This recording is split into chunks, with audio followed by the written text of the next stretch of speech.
The reason why you don't know the amount of money you want to be paid is because you don't even know the amount of money you make for the company. Every employer wants maximum return on investments. I want to ask you a question. Do you think that the way your boss hired you, do you think that he's happy that at the end of the month, whereby he's sending every one of you in that company 100,000, some 50,000, some 200,000, some 500K, some 1 million? Like, do you think he gives him joy? Like he's, I'm passionate, I'm just be sending the money? No. No employer is excited about paying money. Employers are excited about the money that comes into the company. Now, one of the mistakes that people that are looking for a job make is that most of them, when they come, they'll say, sir, I have the ability to work under pressure.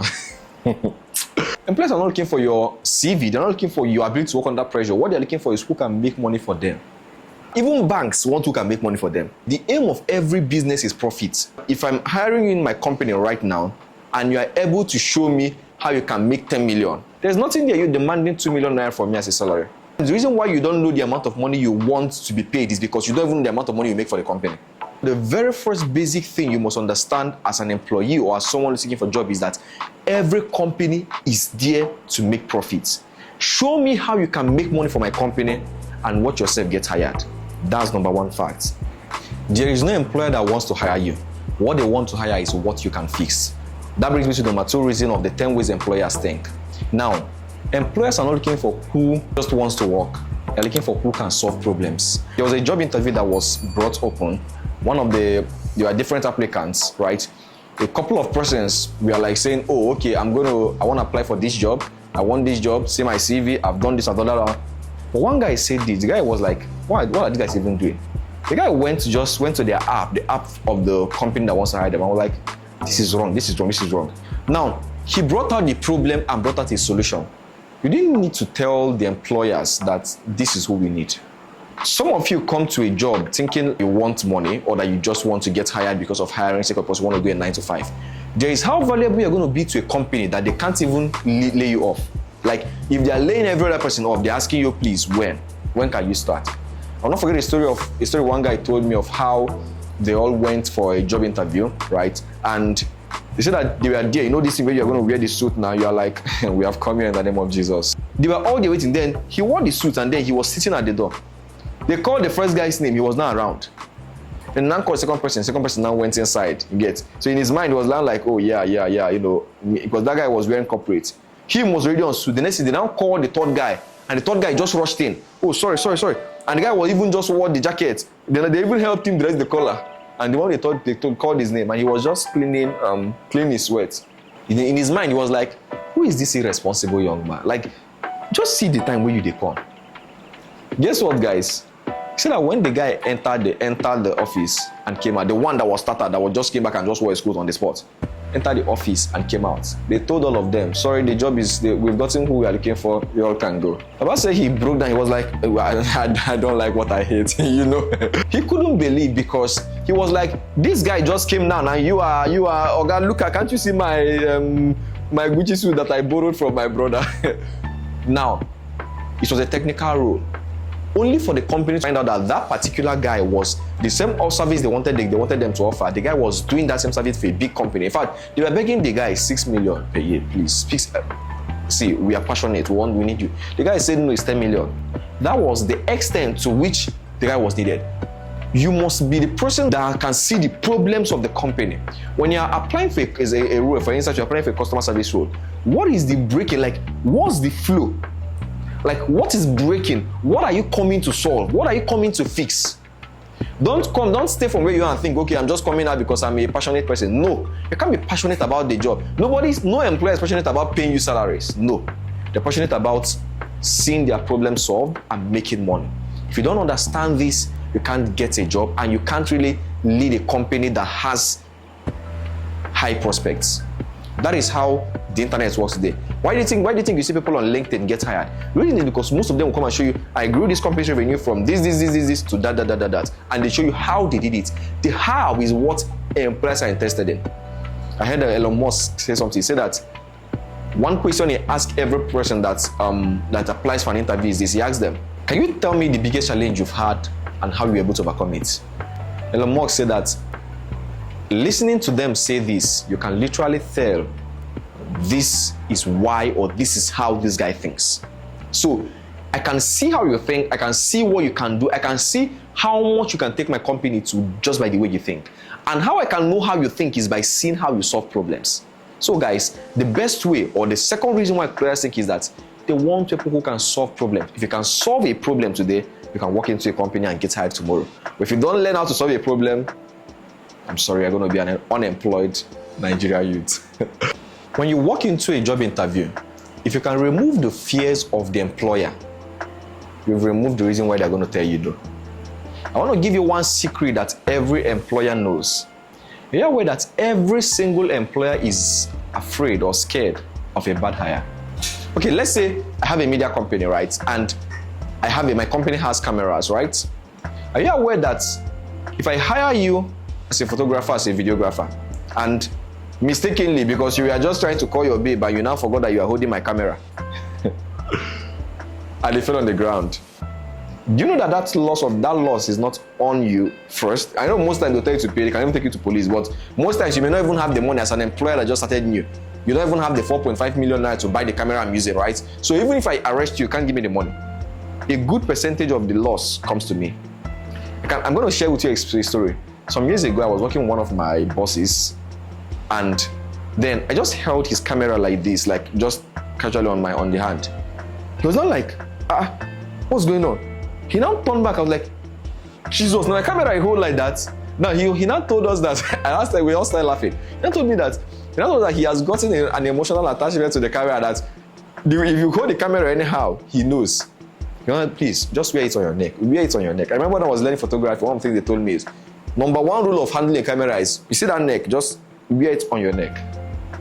Where am I driving to?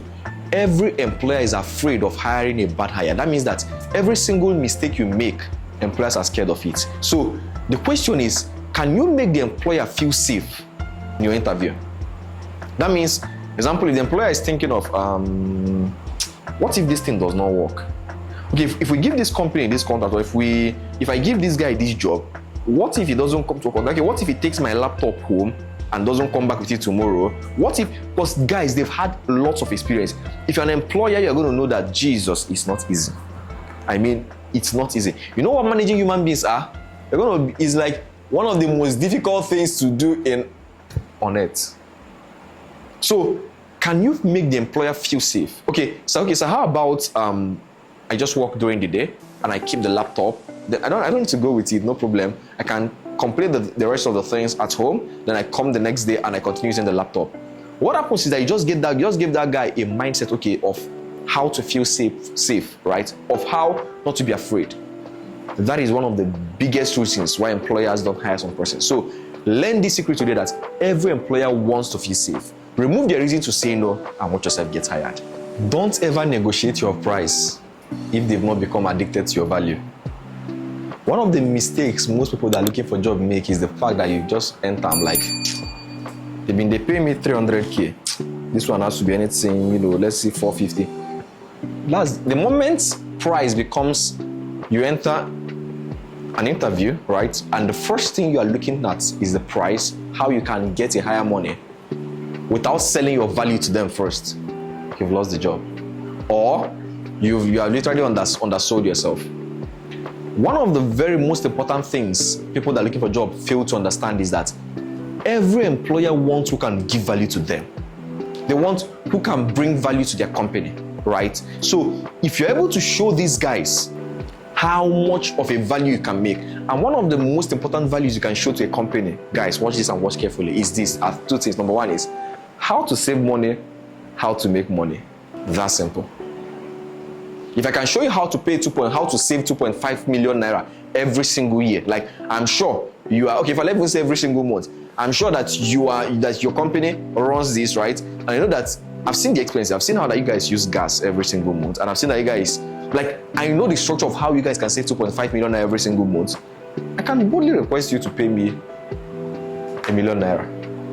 There is no employer that is business oriented that won't hire you first, because higher still is he's not negotiating. Okay, how can we come down? Let's do 500 now. We have to. So most times you don't know how to. You don't show them how they can save the money, and you want to make the money. No. So something happened some days ago. I had one of my friends that applied for a contract, right? And the person I'm talking about is a very high-end sales master. So the guy knows strategies, right? Now, he gave the guy the contract. You know, there's the kind of contract you're going to give somebody that the guy will tell you, I'm busy, can we speak later? That's the kind of contract. And I saw that the man was trying to find a way to navigate out of that particular job. But guess what, guys? He couldn't. So the aim is that one of the ways to get a company to pay you is the fact that your offer is so good that they can't navigate out of it. The question I'm going to ask you is this: how good are you? If you don't understand how good you are, or if you're not good to a reasonable extent, then you can't demand this. So if you can learn how to apply that value, how to sell your value to a company, how to show them the things you've done. And guys, guess what? It's a skill that can be learned. You can even be a data analyst. I mean, normal data Excel, like Excel. You're not using, just be Excel, just only Excel. But there is a way you can learn how to package that Excel, the things you've done with it. Like, if you can show the employers the value. I met one of my friends that he showed me what he built with Excel. Even me, I was like, I'm impressed. You don't understand. That is the kind of value we're talking about. In your skill, never settle for less. Find the best value you can bring, build it and put it in a way that is amazing. I remember a guy that there was a time when I was working for a company, right? And there was a guy that we wanted to hire developers. Every single developer sent their CV. Some said, I work with this, But one particular guy had a website for himself. Like, only on his website, just sent you his website link. And we were negotiating with the guy just 3 times a week. Just come physically. He said it's hybrid. Just come, bros, I beg. In fact, I think he even quit the job because he was that good. Now, guess what? I don't even think he was that good, but he had how to present himself. Let me now tell you guys, it's only God that sees the mind. Human beings don't see the mind. Human beings see what you show them. One of the people that makes this type of mistake the most are developers. Jesus. If you've met, I'm a developer, I'm a software developer, so I know what I'm talking about. If you've met crazy developers, I mean, guys that when they sit down on a computer system, they can write the amount of code they're going to write, you can't imagine. But if you see packaging, I cannot forget when I was in final year, I had one of my friends. This guy was a badass back-end developer. Like, if you see the guy's approach to algorithms, you're going to say, who are you? But guess what, guys? And when it was time for our project, the guy built one dangerous system. If you saw his UI, if you saw his user interface, even you cannot use it. Blue, like blue and white everywhere, just blue, white and black. Square, everything square. Now, the guy did not understand that what you did at the back is not what people first look at. In Igbo, there's an adage that says that I never use a area before on the area. That means that the eyes is what eats first before even the mouth. The guy was exceptionally good when it comes to the back end, but no, just the physical presentation, he couldn't do that. So if you're an employee or you're looking for a job, you must learn how to package yourself. Is very, very important. If you don't learn that, you've learned nothing. Now, here's the first reason of how employers think. Every employer has a budget, but guess what? Budgets are breakable. That means that the moment you walked into that room, I was like, yes, sir, my name is Owo Shidera, and I am a full stack developer. I have worked with many projects and many brands. In his mind, in don't they rate you like, sometimes what the employers shake is the cost of your life. Maybe imagine, okay, I don't know if some of you saw a video of Daffy Richards. He made an amazing video of how an intern walked in with a car key, right? And then said, are you the intern? Just be good, you are fired. Just be good, right? Now, part of one of the things employers look at, I'm going to give this as a secret, is that sometimes when you walk into the interview and they've seen your human hair, you know, the guy at first look at this is 1.5 million, then you now turn iPhone 19 Pro Max, this is like under 3M. You know, the guy is first thinking in his mind, oh, okay, if my budget was around, you know, he's really fine trying to place you in a salary range.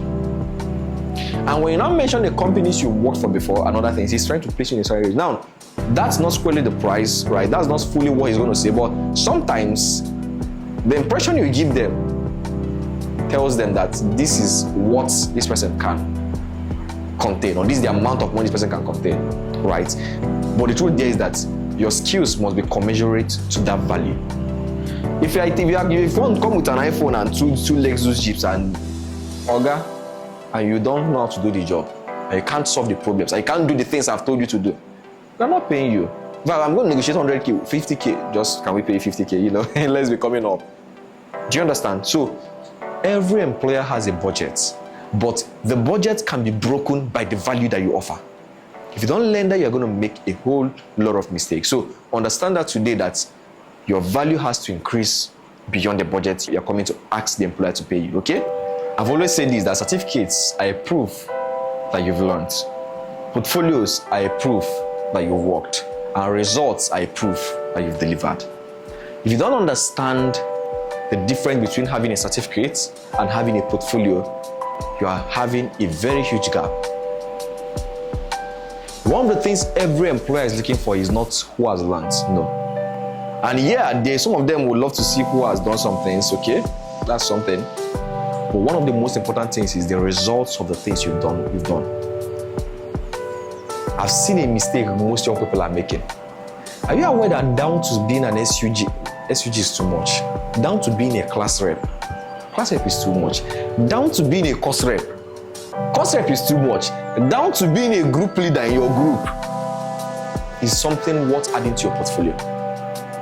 If only you can understand how to put what exactly you did in that group into words, package it in a way that when people see, they see, okay, I contributed this, and this into this, and this.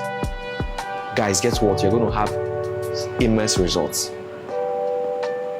I've seen young people that are like, oh, I'm looking for what to build my CV. I want to work in Apple. I want to work in bank. I want to work in... Oh my God. Find somewhere. You are currently doing something and you've not even put that thing on your portfolio, and you want to do the big thing and put it on your portfolio. Guys, you are missing a lot. Some of you are very good with speaking. I mean, you've anchored events, amazing, in an exceptional way. And you can't even add it. Find a way to put it, let us see the results you have. I want to tell you guys something. I can remember a job interview I went for some years back, and I told them, okay, they asked me, okay, can you do this? I told them I was still trying to say, by the grace of God, we can do this. But I showed them a proof of what I've done before. The company did not ask me any question. They just, okay, okay, well, he's the one. That's how serious it is. But I've seen people that say things like, I don't really like the camera. Nah. May the Lord set you free in Jesus' name. You're like, I'm shy. That's how we are in our family. You will inherit out your destiny. Do you understand what I'm saying? There is a generation that is moved by results. No matter how good you are, it must not be on the camera. It can even be literally put it in the document. You can be just taking the pictures. It can just be, but you must package whatever you are doing in your life as a young person at this stage. You can't just let it go. There is no proof that you've done this if you can't see the proof after 10 years. This is the most important fact, that if you learn, you can't walk into job interviews and feel ashamed. Because some of you are asking for a managerial role, but you've managed several things. You've managed your mom's business. But can't even show us that you managed it. Right? So people call it packaging. Package that thing you've done, yes. One of the guys that I respected the most, or that kind of caught my attention the most, is somebody in Benin City, Oga Bole and Fruits. Now, the guy, as little as Bole is, you know what Bole is? Bole is a street food. If you're in Nigeria, street food, just street food, anybody can eat Bole. But guys, guess what? He packaged the Bole as a brand. People are, I want to test Oga Bole and Fruits. Even me made a video for him. But what am I saying? What I'm saying is that you can even have granite. You can be selling granites, guys, and you can package that granite into something exceptional. I'm going to say this and say one more time. Results are proof of what you've done. Portfolios are proof that you've done something. And certificates is just a proof that you learned. So when you have a certificate as a from your school, certificate from this course, you have a certificate that you went to data analyst class, you went to UI UX class, those things are not a proof that you can work in my company.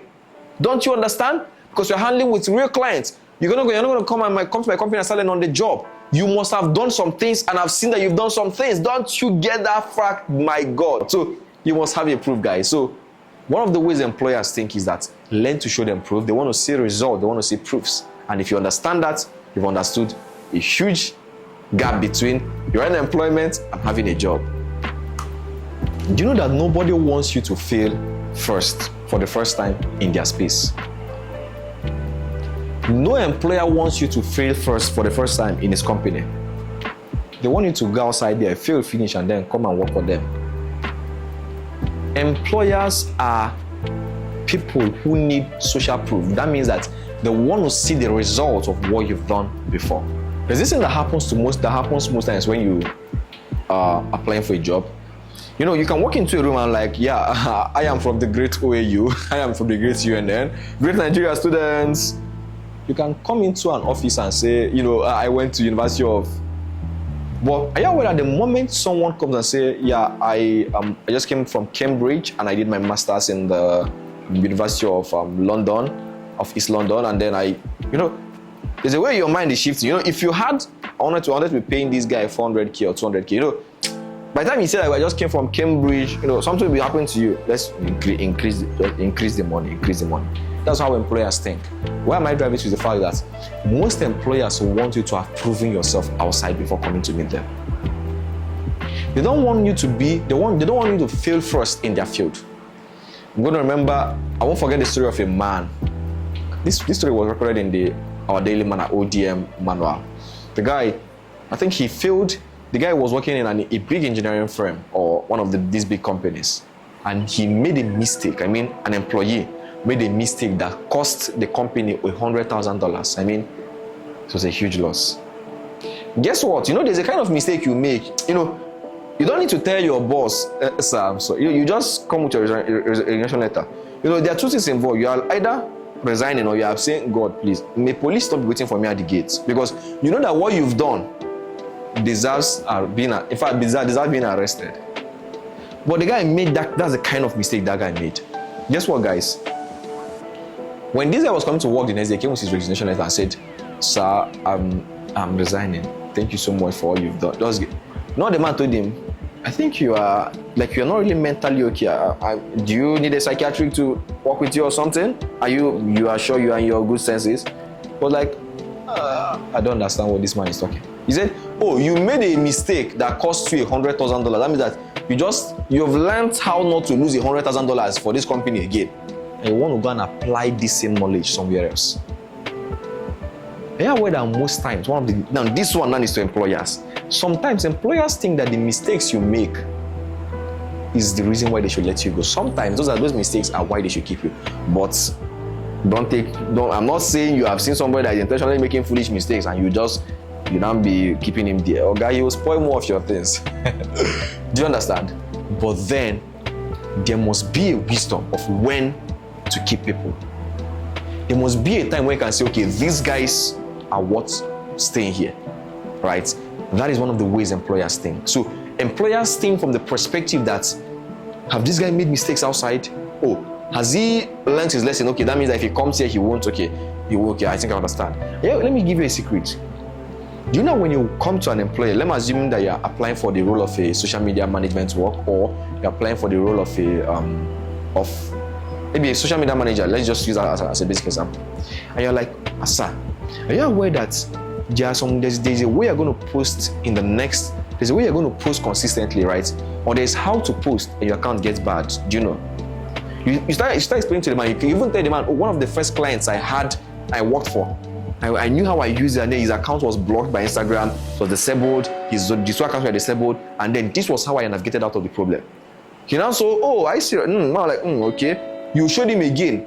Now, the moment the guys have seen that you failed outside, and that means that you've learned how not to fail or how to recover from your failure. You're one of the people that are going to rank high in getting that job. But if it's your first time, I'm passionate about this thing, sir. you're not going to get that job, guys, because social proof is one of the things you must build in this age and time. Are you aware that employers are hiring your future, not your present? One of the things you're going to learn if you are someone looking for a job or if you're an employer is that most times employers are looking at where is this guy going? The roadmap or the path of or the things you are doing right now shows me clearly how valuable you're going to be to my company if I hire you over the space of the next few years. Welcome to the series of how employers think, and this is number 7 reason that employers are hiring your future and not where you are. One of the things that most people that are looking for jobs, one of the mistakes they make is the fact they're like, oh, okay, I'm currently doing this now, I'm probably doing this now, I'm probably doing this now. You never show the company or the employer what you are doing for the future. Assuming that I have a media agency, right? And what we are doing, assuming, is just basically graphic design and video editing. Just maybe. Now, what if we are looking at, transitioning into animation and motion graphics, and it's something we are looking like, by the grace of God, when we learn this thing, when we get people, when we have enough money, we can hire people that will do that. And you just told me right now, I just came to hire you as a video editor, and you're telling me, so currently I'm actually doing editing video, and as a matter of fact, I'm even learning animations to see how I can use animations to help my video become better. Guess what? You are like, one of the things I'm thinking about as an employer is, be like, say this guy will be useful, because if I hire him now and I'm paying him 200k, that means that even when he learns that animation, you still be using it, I'll still be paying him 200k, right? That means that in quotes, the guy wants to save money, the employer wants to save money. But guess what, guys? That is one of your leverage to enter the company. Employers are not hiring your present, they are hiring your future. If you read the likes of Apple, the likes of the Jeff Bezos, the likes of just what the kind of people they hired, they are those who are seeing the future. They are those who are thinking ahead. They are those who are seeing that this company is here, but it can be somewhere in the next 18 months. It can be somewhere in the next 2 months. It can be somewhere in the next 3, 4, 5, 6, 7, 8, 9, 10 years. The next decade, what is the big vision of this company? Guys, if you come into an office, I'm telling you this one, if you come into an office tomorrow and you're able to show them what you want, your plan for them in the next decade, how you want to make that company in the next decade become a global company, and the plan is clear and how they can achieve it, I can bet you you're going to get hired. Like, unless the person you met is not in the power, like it's not within his power to do what, to say, to hire you, right? Or maybe unless the company itself, the owner, has his own vision, right? But if it's something they are just trying to, they're just trying to make money, they're just trying to start, and you come with that level of clarity, you stand the 100% chance of being hired by whoever is in charge of making decisions, because nobody wants to remain where they are. No company wants to remain where they are. You as the employer must be able to take them from where they are to where you want them to be. And that is what gives you a leverage. The right skill in the wrong environment creates chaos. You are so skillful, but you're in the wrong environment, you're not going to perform at your peak. One of the things employers hire is your cultural fitness. That means, how fit are you to the culture of this company? If you're going to observe something, you're going to notice that those who are coming out from a type of job are going into that same type of job, right? Let me use an example, the banking sector, right? Some of them, are moving out from maybe Access Bank, for example, to Fidelity Bank, right, to to the fintech space and to, that particular space. Now, employers most times are looking for, does this particular person have the skill or the cultural fitness it takes to fit into this company or to be part of this company? If you don't learn that it's a very, very vital thing to assess how much of a company or how fit you can be in a company, you can't create results, right? I can give you an example. Just imagine you're applying for a role, right? And the role you're applying for is in a company that does 9 to 5, right? Beyond the 9 to 5, there's sometimes when people can literally walk through the night. And you're not the kind of person that you've never gone to a boarding school. You like your night. You like sleep. Sleep is holding you. In fact, the whole culture does not even fit you, right? So if you actually want to work in a company that has a certain type of culture, you must be the kind of person that matches that culture. That is one of the ways how employers think that most people don't understand. Right? So understanding that fit is a perfect reason of how employers think. Are you aware that your online presence is your invisible CV? When somebody says, I'm vouching for this person, how can I know you are worth vouching for? Welcome to the series of how employers think. Now, one of the ways, the 8th reason of how employers think is that the 9th reason of how employers think is that every employer thinks of his own reputation while hiring you. Every single time. One of the 3 is if you've applied for some jobs, right, they're going to ask you to put in your social media handles, your name, your username, your Instagram, your Twitter. Sometimes you may not even put, they'll discover it themselves. I mean, I can literally discover your social media handle even if you don't tell me your name and all those things. So sometimes they will intentionally say, okay, just put in all those details. What they are doing is they are doing a full check, like a full rundown on you, right? And guess what they are seeing on your Twitter? It be like say your papa they mad, abi. No be like that. I go pour my boss water for last night, abi. All of are you see? Like, guy, help your life, please. Help your life. Most of the things you are saying online are going to haunt you in the future. And guess what? When it's going to haunt you, you're not going to know it's truly haunted you. I cannot forget the story I had with one certain time with somebody we were about hiring or working on a particular job, and we went to our social media handles. Jesus. I just knew she lost the job. It was that obvious. You have to learn that while you are building your social proof, as we talked about in the last points, you can also build your social proof negatively. The internet never lies. For example, if you go to internet right now and search who is Oworeja Chidera, search my name, you're going to see some things about me. As a matter of fact, some of my publications have even gotten to the fact that Google's AI can recommend or can tell you who I am based on what it knows, right? So there's some of you that the evil you've done, Google's AI has even known it. They can even recommend. He's not that guy. He's an online troller. You must become the kind of person that people would love to vouch for, that people can associate with, and people who can say, okay, this particular person is who we are proud to associate our brand with. So every single company is thinking of their reputation. That if this guy walks out tomorrow right now and say, I'm working for My Testing Limited, I'm working for this particular company, I'm going to be proud he's working for us. Does it look like somebody that works for us? Or just imagine you came right down to my office and you told me, okay, that you want me to hire you, right? And you told me, like, okay, how good you are. You checked all the boxes. Amazing. And I told you, okay, drop your social media handles and drop everything. I'm going to get back to you. Only for me to go to your Instagram and I'm seeing how you are doing video and you're like, you see, that my boss that fired me, that my boss that fired me. Now God will punish her. In mama dear. What you just did is you're telling me, oh God, please don't hire me. Because I cannot hire someone who just washed down a boss that has been paying her for 2 years. Expect me to hire you again. No, it's not possible. That is just one. There are many other areas, many other things you put out there that makes the opportunities from you. You must learn that. You must figure it out. And you must learn to do what?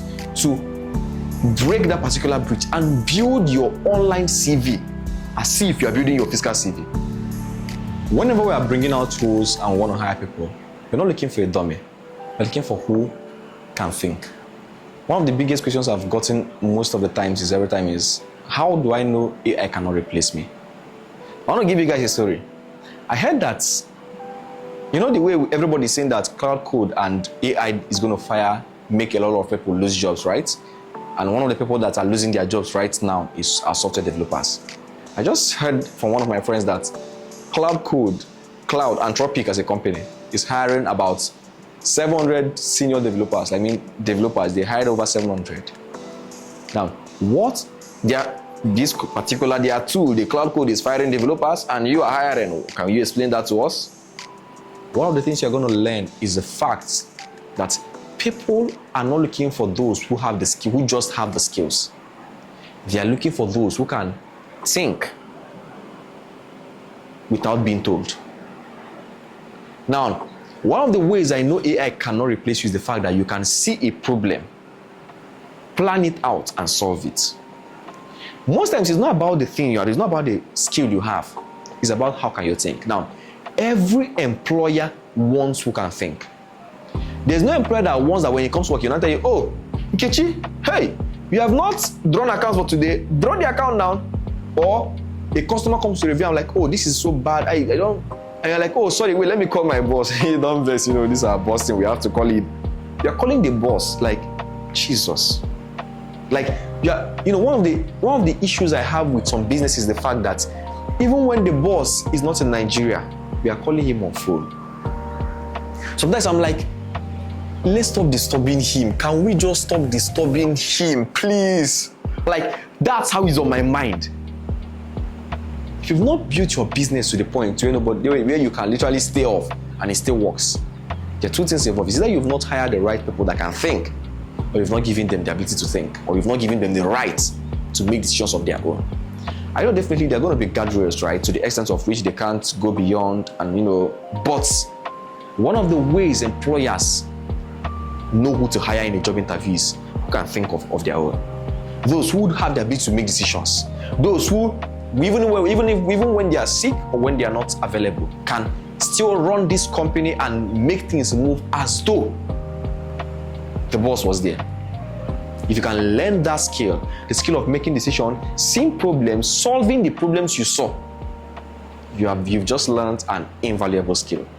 And that is the 10th reason of how employers think. So drop your review in the comments and let me know how you think, what you think, how the session has been, how the whole series has been. If you enjoyed this series and you want more, let me know in the comments and I'll be glad to do it for you. I promise you guys a gift at the end of this video. Now, I'm going to be giving you guys a gift if you've been following the series of 10 reasons of how employers think. And just the gift I'm going to be giving you guys. I've compiled these 10 reasons into a PDF. I mean, the 10 ways of how employers think. I've compiled every single one of them with examples, with points, with facts, with even questions. And I'm going to be giving it to you guys for free. 100% free. Maybe I should just sell this thing, sir. No, let me leave it for free. 10 reasons of how employers think. One of the ways you're going to get the PDF, just follow the link on the screen right now. Follow the instructions. You're going to say, okay, do this, fill this form, just basic details, and then we're going to send it to you right away. And you can download it right away. Right, you can download this literally just following the link, following the instructions, and you're going to download it. So if you've been following this series, thank you so much for following. I believe you enjoyed it. I was just sitting for myself and I was like, I've seen this thing. Why not I just share it with you guys? And I'm happy I did. It feels good that I did. Maybe I'll do on that one. I'm shy. But then, if you want me to do on that one, okay, tell me in the comment section. Once again, my name is Owori Joyce Chidera and I Build Solutions. Thank you guys. I'll see you on the next one. Bye-bye.